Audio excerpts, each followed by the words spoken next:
High বন্ধু, গাটি কচু তেলাপিয়া মাছের ঝোল বানাতে দেখো আলু, গাটি কচু আর এদিকে লঙ্কা নিয়ে নিয়েছি আমি অলরেডি।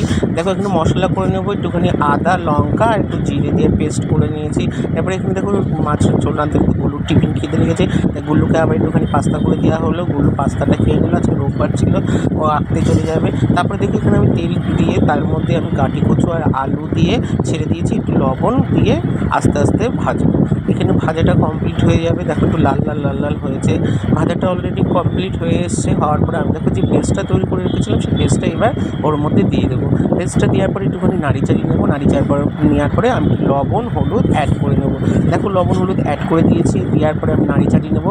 মশলাটা ভালো কষিয়ে এসছে। কষার পরে দেখো আমি এক করে একটুখানি গরম জল করা ছিল, সেই গরম জলটা দিয়ে দেবো।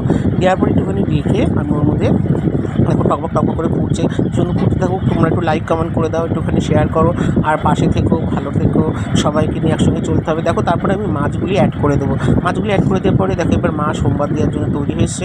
আমি সোমবারটা দিতে পারি না, তার জন্য মা কী করলো, গাবড়ার মধ্যেটাকে ঢেলে নিয়ে এখানে তেল দিয়ে আবার শুকনো লঙ্কা দিয়ে আর একটু মুখি মশলা দিয়ে তেল একদম সোমবার দিল, ও রাঁধুনি দিয়ে সোমবার দিয়ে দেখো আমাদের তৈরি হয়ে গেছে গাটি কচু তেলাপিয়া মাছের ঝোল।